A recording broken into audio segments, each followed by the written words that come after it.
Salut, c'est Marion Richard. Bienvenue dans cette nouvelle vidéo YouTube. Bienvenue à toi sur la chaîne Marion Richard, mon beau projet. Si tu as un projet, cette vidéo peut t'intéresser parce que je parle de quoi? Je parle de être en conscience quand on a un beau projet qu'on veut l'amener au monde. Et ça, c'est ce qui occupe tout le sujet de ma chaîne en fait. Et je vais encore un petit peu enfoncer le clou aujourd'hui avec cette vidéo que je vais peut-être appeler Je ne suis pas celle que vous croyez. Quelque chose comme ça. En fait, de quoi il s'agit? Il s'agit d'une phrase que disaient les honnêtes femmes autrefois. Je pense que ça se dit un petit peu moins maintenant quand même, qui consistait à faire comprendre qu'on n'était pas une femme légère, une femme facile, une femme qu'on pouvait séduire aisément. Et donc, je ne suis pas celle que vous croyez, c'est-à-dire, ça sous-entendait, je ne suis pas ce que l'apparence que je donne laisserait supposer. Je suis autre chose que ça. Et alors c'est très, très amusant parce qu'il y a des adjectifs comme légère par exemple, je ne suis pas une femme légère, ou bien être un honnête homme par exemple, honnête. Tu vois, ça c'est des adjectifs qui changent avec le temps. Aujourd'hui, être quelqu'un qui se présente honnêtement, c'est quelqu'un qui se présente en toute transparence, mais ça n'a pas toujours été ça. L'honnête homme au XVIIe siècle, c'était celui qui était très cultivé, qui avait une culture générale très étendue, qui était capable de partager avec aisance en public sa nombreuse et riche culture. Et donc c'était un homme qui avait la capacité de dominer également ses émotions, d'être posé, équilibré et de pouvoir partager son savoir. Donc un honnête homme, c'était aussi quelqu'un de vertueux quelque part. Et une femme légère, eh bien une femme légère, peut-être qu'aujourd'hui c'est quelqu'un qui est un peu superficiel, mais il n'y a pas si longtemps que ça, c'était juste une femme qui avait simplement plaisir à avoir une vie sexuelle épanouie. Et aujourd'hui, ça semble peut-être pour les nouvelles générations quelque chose qui va de soi, en tout cas en France. Et c'est pas être spécialement léger et superficiel. Au contraire, ça peut être une recherche très profonde d'explorer en fait sa puissance sexuelle. Donc les mots, les adjectifs sont un peu des tiroirs. Et alors voilà, donc les images sont aussi des tiroirs, tu vois. Et sur les réseaux sociaux, c'est assez récent, c'est une expérience qui n'est pas vieille, c'est une expérience qui a une dizaine d'années. On est en train d'expérimenter une amplification des mots, une amplification des images. Et donc je ne suis pas celle que vous croyez. Je pense que c'est une phrase qui arrive d'un autre temps, mais qui peut avoir un sens complètement nouveau aujourd'hui, complètement accurate. Ah, ça y est, ça repart. Des mots en anglais qui arrivent. À propos, quoi. Je suis pas celle que vous croyez. C'est vraiment ce qui se passe beaucoup, souvent sur les réseaux sociaux. Quand on projette une image de soi, eh bien, il y a aussi la part du récepteur. Alors, je voulais donc vraiment faire un point avec toi là-dessus parce que il y a sur les réseaux sociaux beaucoup de partage, beaucoup d'échanges, mais on se dévoile, on parle de soi, on se cache, on se déguise, on se maquille. Mais dans la réalité, il y a des choses qu'on ne peut pas contrôler complètement. Et j'aimerais donc parler un petit peu de cet aspect des choses, parce qu'il y a ce que les autres voient, ça leur appartient. Par ailleurs, il y a aussi ce que tu oses faire ou n'oses pas faire. Et enfin, je développerai donc la fin de la vidéo avec ça, c'est l'importance et je pense la sauvegarde qu'on doit tous avoir naturellement, c'est-à-dire pour notre nature, c'est de faire les choses en conscience. Voilà, pour moi, c'est une des clés qui fait qu'on peut moins souffrir quand il y a des retours désagréables, difficiles, ou qu'il y a des expériences douloureuses avec le partage des mots et le partage des images. Je reste très générale parce que voilà, je pense qu'il s'agit pas de focaliser sur des gens, mais sur le fait qu'on partage des mots et des images ensemble, d'une manière jamais vécue jusqu'à présent. C'est-à-dire que même le niveau hallucinant du partage des images cinématographiques, télévisuelles au XXe siècle, des images politiques, de propagande au XXe siècle, n'ont jamais atteint le niveau d'amplitude, le niveau de fréquence qu'on a aujourd'hui sur les réseaux sociaux quand on est un simple porteur de projet ou un simple individu qui décide de s'afficher sur les réseaux sociaux. Donc là, il y a vraiment quelque chose qui a changé et qui pose ses propres exigences. Donc je ne suis pas celle que vous croyez, oui, je ne suis pas celle que vous croyez sur les réseaux sociaux. Alors, je suis celle que les autres voient et je suis celle que les autres perçoivent. Ça, c'est quelque chose qu'il faut avoir conscience, qu'il faut avoir à l'esprit, qu'il faut avoir en conscience, qu'il faut avoir en tête quand on prend une caméra ou qu'on écrit sur des réseaux sociaux. C'est qu'on va être vu et lu par d'autres personnes. Ça semble complètement aberrant pour certains, parce que les autres réagissent, ils n'aiment pas, ils se manifestent. Oui, parce que tu as projeté quelque chose qui est devenu public. Oui, mais c'est sur mes réseaux personnels. Sur un réseau personnel aujourd'hui, on a un champ de tir qui est tellement énorme, on ne se rend même pas compte quand on parle aux amis de nos amis, on parle aux relations de nos relations, et que c'est surtout une parole, des mots, des images qui vont rester sur la durée. C'est-à-dire que les gens ne vont pas simplement le voir à l'instant T, au moment où ils le regardent, ils vont aussi le découvrir plus tard, et ça va avoir des implications à plusieurs niveaux dans le temps. Donc il y a une réalité, c'est que les autres perçoivent ce qu'on projette. Et d'imaginer qu'on est toujours dans un cercle restreint, avec une perception restreinte, c'est déjà partir avec quelque chose qui est bancal, qui est inconfortable, puisque forcément, si tu n'as pas conscience que tu es en train de projeter une parole ou des images qui vont être perçues à l'extérieur, le retour risque d'être douloureusement ressenti. Donc en fait, ce que tu fais, c'est que tu t'offres au regard, tu te donnes à voir, tu te laisses voir, et tu lâches prise sur quelque chose, tu lâches prise sur ton image, tu lâches prise sur le son de ta voix, tu lâches prise même sur ce que tu penses et que tu partages, hein, parce que c'est des idées aussi que tu partages. Donc il y a un total abandon de son image à la perception de l'autre. Et c'est une chose qui peut être terrible quand on le fait de manière innocente. Hein. C'est pour ça que c'est très difficile quand, je trouve, on laisse des enfants partager leur image sur les réseaux sociaux et qu'on les laisse ensuite recevoir le retour qui peut être extrêmement pénible, dur, déstabilisant, voire destructeur. Nous, adultes, nous avons une grande responsabilité de ne pas laisser donc les jeunes, les enfants, seuls face à cet usage des réseaux sociaux. Alors, il y a aussi une autre chose qui est toujours d'actualité, c'est assez amusant, c'est-à-dire qu'il y a cette... quand on se montre et quand on est vu surtout sur les réseaux sociaux, je trouve que ça résonne toujours avec cette idée que les autres vont nous prendre quelque chose quand on est vu. Et donc il y a une fabrication de l'image, ou un désir de montrer et de pas montrer en même temps qui est très ambigu et qui pour moi renvoie à une antique frayeur qui est celle de se faire voler une partie de son âme quand l'autre nous prend notre image.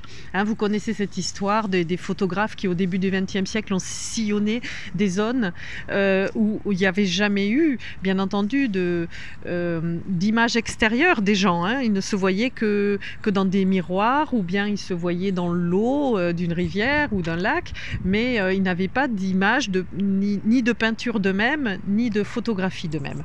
Et donc il y avait un refus, il y a bien souvent un refus de personnes qui ne voulaient pas être prises en photo parce que on pouvait l'aspirer une partie de leur âme. C'est quelque chose que j'ai entendu dire très souvent au Maroc, par exemple.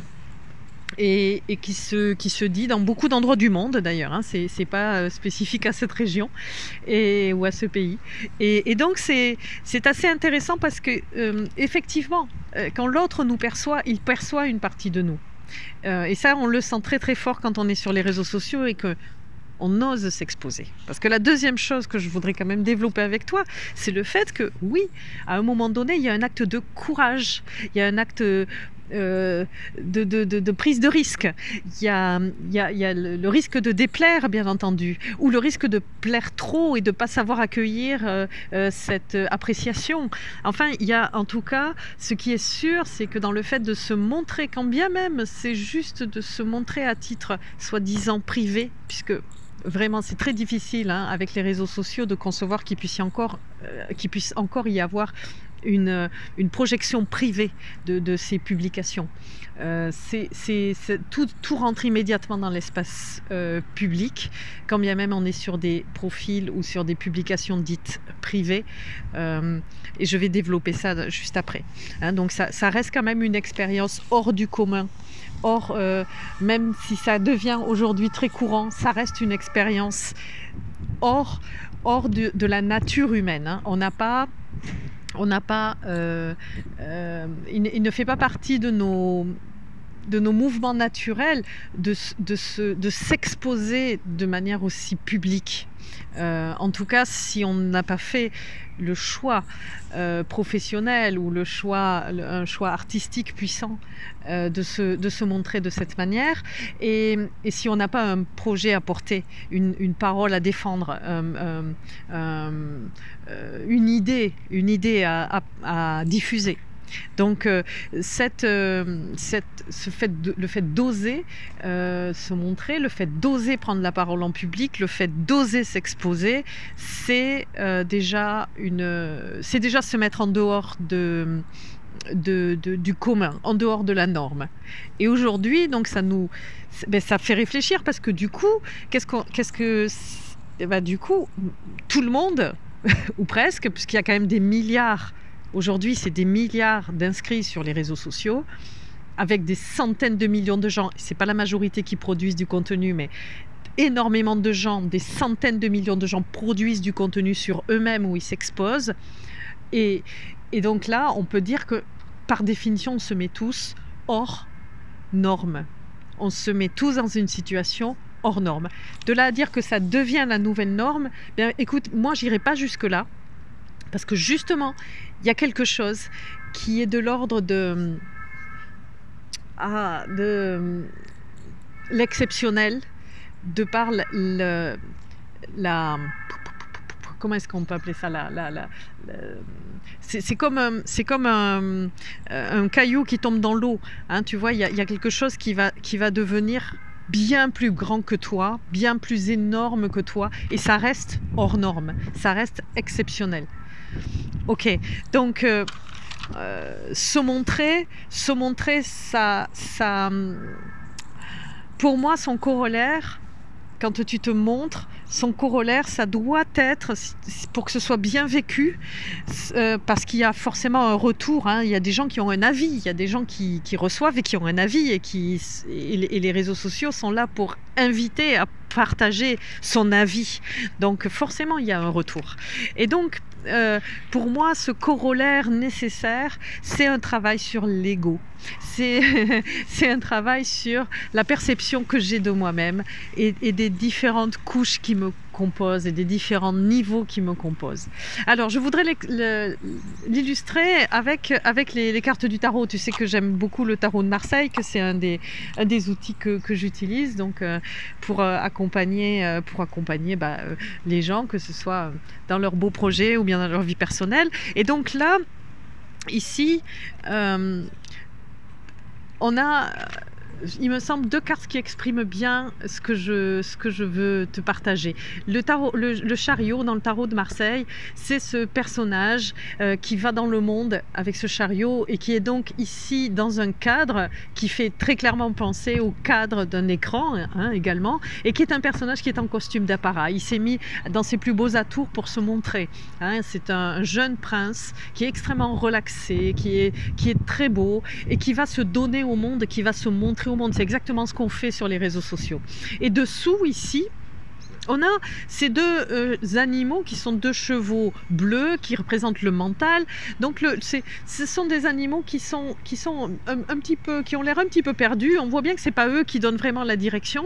Mais par contre, c'est sur eux qu'on se repose en fait. Hein. Donc c'est important d'avoir, il me semble, un discours à mener, une idée à partager, un projet à développer. Enfin, c'est important d'avoir quand même quelque chose qui va soutenir cette image, hein, pour pas qu'elle soit juste là en représentation sans avoir de support en fait sur lequel se maintenir. Donc là on a l'image qui va se projeter au monde, qui va se montrer au monde. Et donc, ce qui fait avancer donc ces chevaux qui n'ont pas l'air donc d'être très guidés, hein, il n'y a pas de renne, hein, vous voyez. Là, tu le vois, hein, il n'y a pas de renne, hein, pour tenir les chevaux. Eh bien, derrière, ce qui vient, selon moi, c'est cette roue de fortune ici. C'est ce cycle ici, c'est cette roue de fortune qui fait qu'il va y avoir le top départ, qui va donner le top départ au chariot et qui va lui permettre d'avancer dans son cycle, d'avancer dans sa roue, hein, de faire avancer ces roues qui sont ici sur le côté. Ben, c'est parce que la roue, elle est là. Hein, la roue, elle est là. Et donc, ça va avancer avec cette énergie. Et là, ici, on se confronte à un personnage qui est une sorte de sphinx, qui pose la question de vie ou de mort, qui pose la question de on y va pas. Et cette question, c'est la question que Oedipe a dû découvrir, hein. Oedipe a dû y répondre quand il s'est retrouvé devant le sphinx. Donc c'est une question qui est en apparence très simple, mais encore faut-il la trouver. C'est quel est le personnage qui le matin a 4 pattes, le midi en a 2 et le soir en a 3? Quel est cet animal? Et donc Oedipe répond de manière immédiate que c'est l'homme.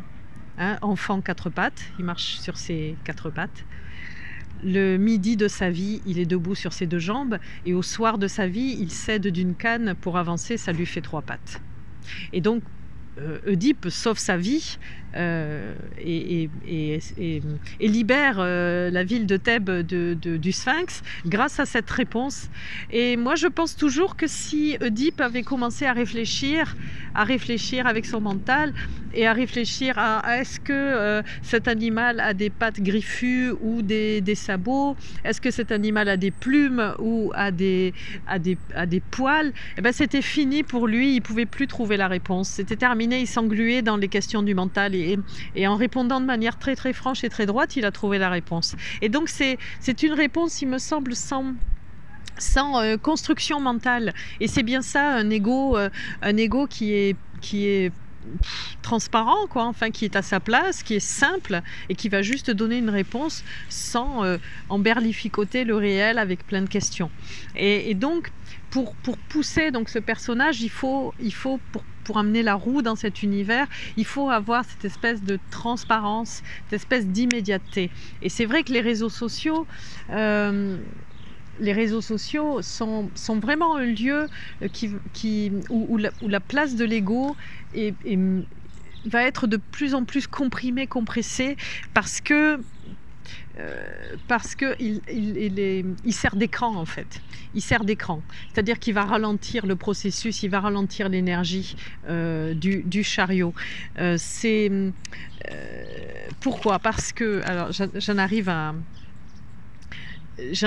mon 3e et dernier point, qui est celui de la conscience. Pourquoi? Parce que quand on minimise l'ego, c'est la conscience. C'est la conscience qui prend le dessus. La conscience de qui je suis. La conscience que je ne suis pas soumis simplement à ma pensée, ou je ne suis pas simplement soumis à mon désir de plaire, ou je ne suis pas simplement soumis à mes idées, ou je ne suis pas simplement soumis à mon énergie. Il y a autre chose derrière, et cette autre chose, eh ben, c'est la conscience. C'est la conscience d'être à la fois tout ça et de ne rien être de tout ça.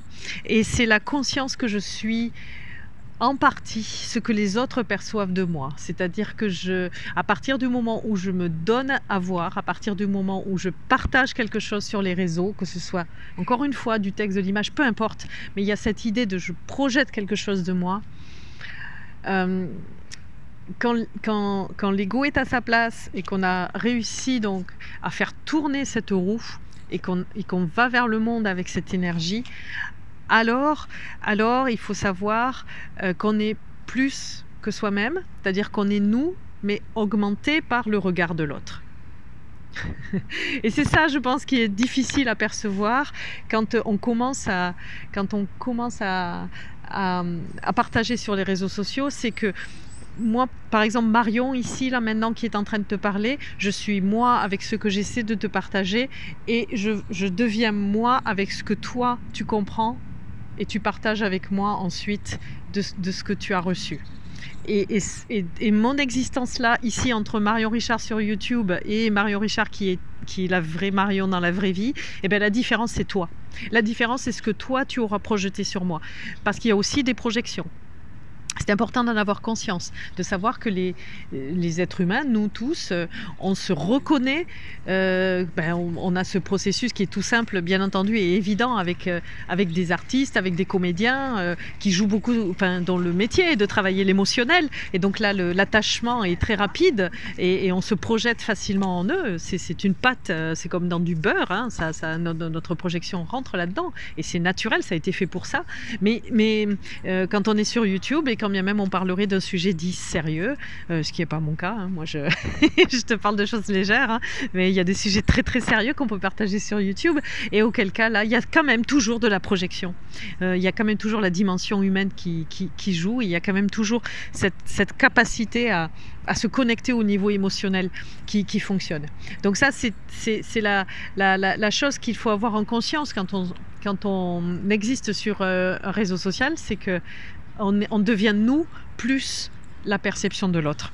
Et c'est une construction en fait. C'est-à-dire que là je deviens une construction. Et ce n'est plus vraiment moi. Voilà. Et donc je peux dire à nouveau, je ne suis pas celle que vous croyez. Je suis celle que vous fabriquez. Je suis celle que vous percevez. Je suis celle que vous avez ressentie. Je suis cette personne-là sur les réseaux sociaux, sur les lieux où on partage des images et du texte. Je suis cette authenticité augmentée. C'est un naturel travaillé en réalité, mais travaillé par l'échange, travaillé par la relation. Donc bien sûr, si on le fait en conscience, si on le fait pour vivre ça, pour vivre cette expérience du partage, alors c'est extraordinaire. Et moi, c'est vraiment ce que j'ai envie pour ton projet, pour ton beau projet, quel que soit ton beau projet, quel qu'il soit, franchement. Ou ton projet personnel, ou simplement si tu as envie de parler de toi sur les réseaux sociaux parce que tu sens que, je sais pas, ce que tu as partagé peut être riche pour les autres. Fais-le en conscience. Fais-le dans la conscience que tu es dans une co-création permanente, que tu es en train d'aller dans le monde avec l'énergie de la roue qui pousse derrière et avec quelque chose qui va donner certainement une puissance à ton discours qui à la rigueur ne t'appartient même pas, parce que c'est le fruit de cette augmentation en fait, de cette projection que tu vas pouvoir accueillir. Et quand c'est difficile, bien entendu, parce que des fois c'est le cas, parfois c'est agressif, parfois la projection est violente, parfois les mots sont durs. Et c'est une réalité. Et tu peux vraiment perdre ta confiance dans cette expérience-là. Tu peux perdre ton estime de soi. Tu peux être extrêmement blessé dans tes sentiments, dans ton être profond. Et d'où l'importance vraiment d'être conscient dès le démarrage qu'il y a la projection de l'autre qui te construit et que tu n'es plus celle que tu crois être, tu n'es plus celui que tu crois être, tu es cette construction augmentée de moi et toi, de toi et moi, de ma conscience qui te regarde en conscience en train de me regarder. Voilà ce que j'avais envie de partager, et c'est ça aussi que je vais partager sur l'atelier, pendant l'atelier que je propose à Toulouse ce vendredi 15 novembre 2019. Donc si tu es dans la région et que tu as envie de vivre cette expérience, de venir communiquer en conscience, tu peux encore t'inscrire, il reste encore des places. Donc c'est un atelier qui va avoir lieu sur une matinée. Donc On va parler de se positionner justement, hein, de ce positionnement, du positionnement de ton beau projet, de l'usage que tu veux faire des différents formats, parce que en fait, il y a des formats courts, des formats longs, il y a des formats écrits, il y a des formats qui sont des formats qui peuvent accompagner une vidéo par l'écrit, et puis il y a des formats qui sont des stories qui ont une autre énergie, qui ont une autre qualité en fait de partage avec l'audience, et ça va être intéressant d'avoir des pratiques croisées aussi entre les participants et de faire des débriefs. Voilà, donc tout ça sera, j'arrête de dire voilà, hein, c'est incroyable, hein. Ouais, c'est un peu trop, hein. J'ai quelques tics que j'entends des fois et ça me gêne en fait dans le déroulement de ma pensée. Ok, donc je mettrai le lien pour t'inscrire sous la vidéo. Je referai certainement d'autres ateliers pour aborder les réseaux sociaux en conscience, pour les vivre bien et surtout pour pouvoir mieux partager, impacter ton beau projet, parce que c'est ça aussi qu'on a à faire ensemble, c'est à grandir ensemble, hein. Tu sais que c'est mon slogan pour tous mes partages vidéo, partout où je suis, que ce soit sur Instagram, sur Facebook ou sur YouTube, qui sont les trois espaces où je m'exprime actuellement. C'est on grandit ensemble. Voilà, et donc si tu veux toujours grandir avec moi, tu peux t'abonner à cette chaîne. Il y a une vidéo par semaine, tous les mercredis pour l'instant, c'est à ce rythme-là. Tu peux laisser la cloche si tu veux être informé du moment où la vidéo arrive également, si tu veux pas la rater. Et puis, n'hésite pas à laisser des commentaires, à partager cette vidéo si elle t'a enrichi. Peut-être elle enrichira quelqu'un d'autre. En tout cas, c'est mon souhait, c'est mon espoir. Je t'embrasse. À très bientôt, à très vite. Ciao, ciao. Oh, il fait soleil à Toulouse maintenant. Waouh. Ouf.